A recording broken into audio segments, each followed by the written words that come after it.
You agreed to all of these requirements that the town has, these 31. Yes, ma'am, and I'd like to, Ruth, if you could put that cross-section up. Oh, yes, sorry about that. That's okay. A little big, but it does get the gist.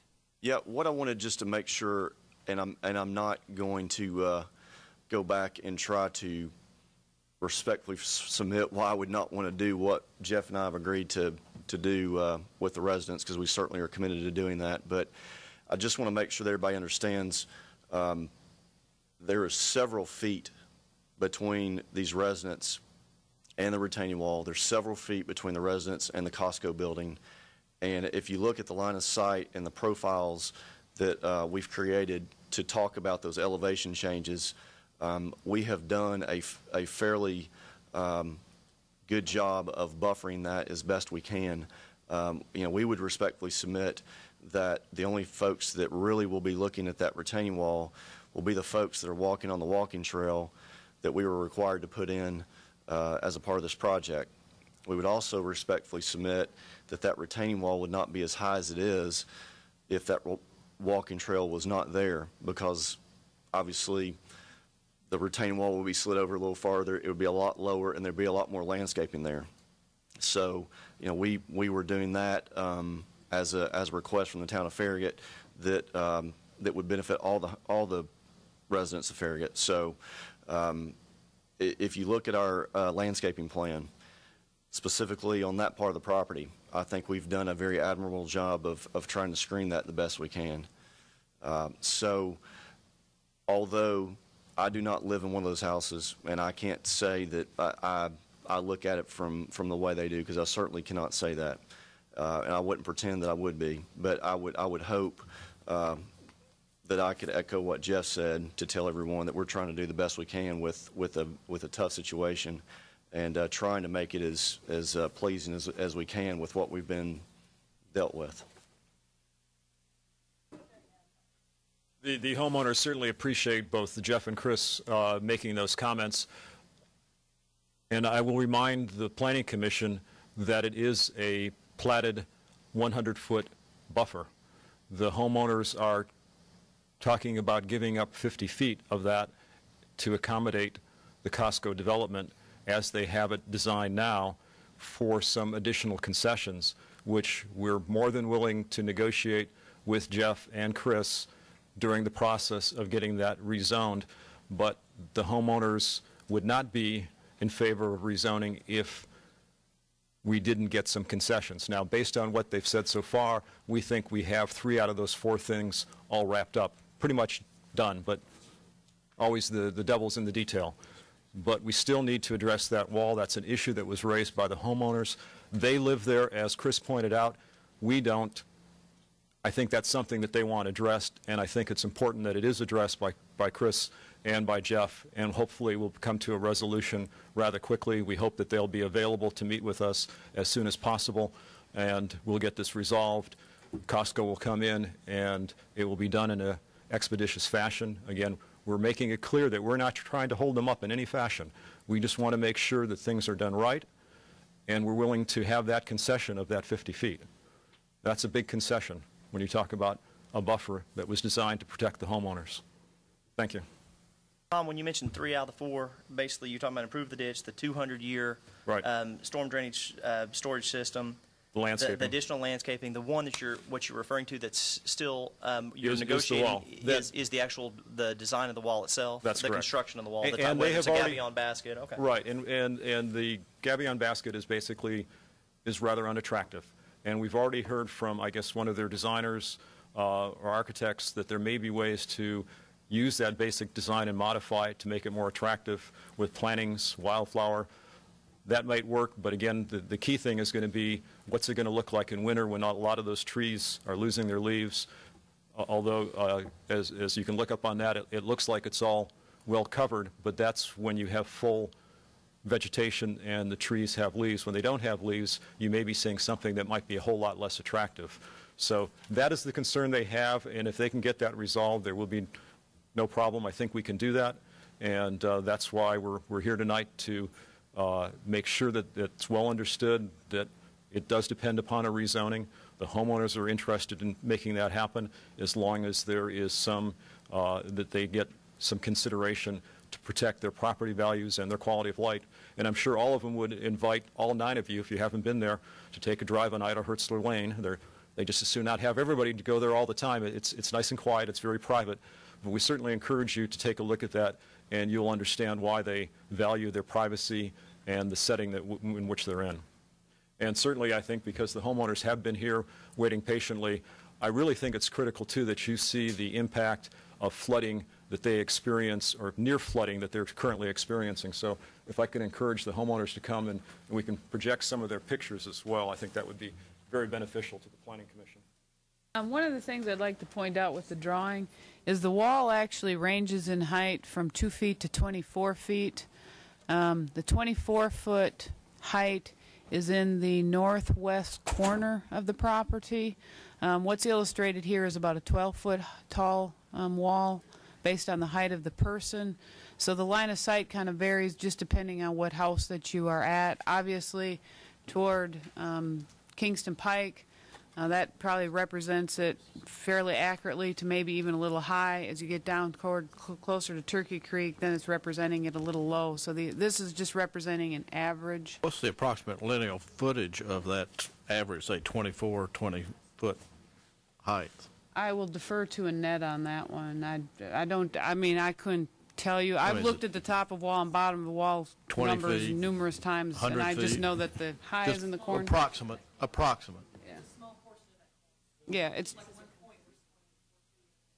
it tapers. Well, I said like 20 to 24. So I mean, just an idea of the linear feet. Are we talking about a lot or a smaller segment?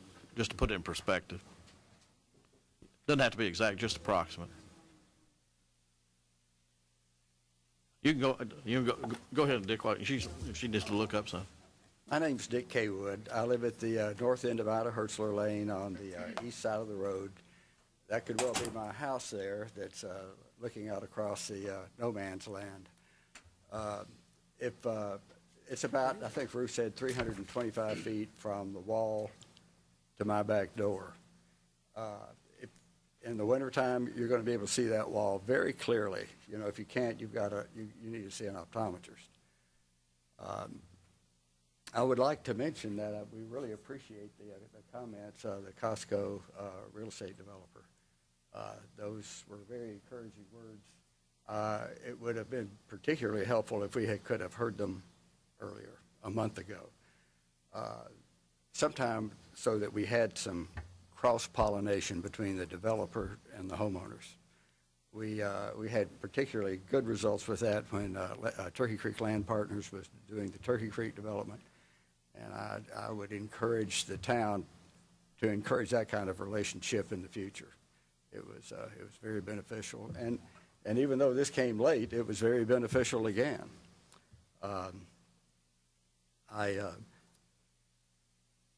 I think we should not underestimate the impact of that wet weather conveyance.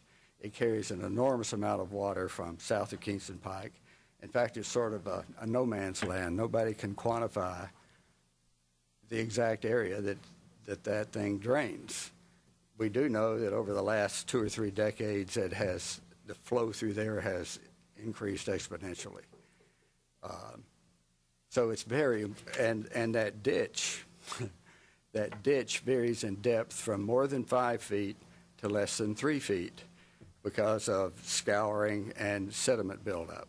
When it hits the 3-foot area, of course, it no longer can stay in the ditch. It comes out. And those are the issues that we're facing with that ditch. They need to be improved. It's been the ditch.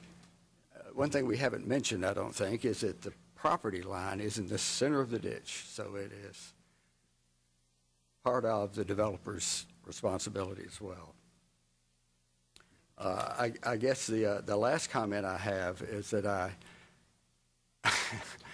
hate to throw sour grapes on what has been a very beneficial meeting, but we feel that the developer lowballed this development from our perspective. They had a 24-acre site. They have positioned the building as close to the residential area as they could possibly get it. They could not get it any closer and stay out of the buffer. They have put all their utilities on the west side of the building. Their receiving is in the west side. Their compactors are on the west side, where noise and light pollution are going to be optimized. So, while I know that the tax revenue is welcome and new jobs are a great benefit,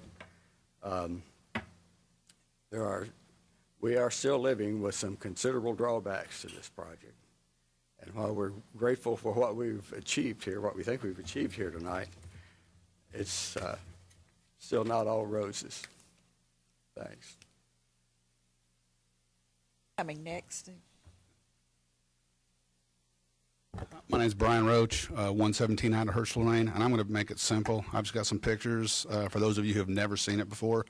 This is the cul-de-sac. At the very darkest part you see is probably the creek line running, and we have had at times water actually in that cul-de-sac. This is one of the lovely pictures of water coming up after a small rain. If you want to keep on going, Ruth, this is the backyard. You can see the normal creek line. There's just some more shots of just, what we look at on a daily basis, and I'm going to have some flooding pictures coming up here in the next few pictures, I think. Please note the swing in that picture, and now note the swing in that picture. That's probably after just a matter of a couple hours worth of good heavy rain. And this is another picture of the creek coming up into my backyard, still not yet at the house. That's the same location without the water in the backyard. And here we go again, more water. And I think I've got another picture coming up after this one. Note the big stump in the picture. This is after about an hour's worth of rain. Note the big stump in the picture. And this is actually a very light rain. This is probably 1.5 inches of rain over a 5-hour period. And so I just want to give you guys a kind of a visual aspect of what we're looking at already. And actually, as one of your board members knows, I grew up in Concord Hills, so I'm a long-term Farragut resident, and had no idea this street was here when I was fortunate enough to buy this house.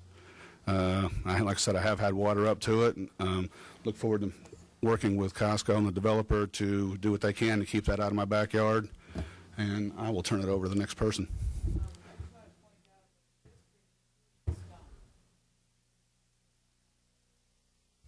And that's still about another 100 feet from one of the houses, and water has been to my basement.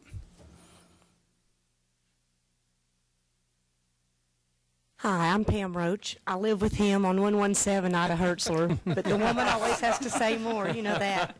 But just to let you know where we are on the other side of Ida Hertzler, so our other neighbors will have Costco in their backyard. So we are on the other side, and this is what the creek does to the far side, as well as the other residents on the other side of the cul-de-sac. And we really welcome Costco. We look forward to them being there. We just want to know if we would maybe what the holiday hours are, if they're different holiday hours. There's no seasonal hours. And we have a lot of wildlife. We have ducks, deer, turkeys, and we just want to know where they're going to go. And sorry. And well, I know it's a habitat for rats, and we just want the retaining wall definitely to be looked at. And then we just want to know, since our property value is probably going to go down, if we'll get a discount. Item number 5. My name is Sylvia Marshall, and we live the first house as you turn in on Ida Hertzler Lane. We've lived there a long time. We've raised our family there, and a lot of the residents on that street are longtime residents. We, we have a unique situation in that we're all very close to each other and watch out for each other. It's just a very good place to be.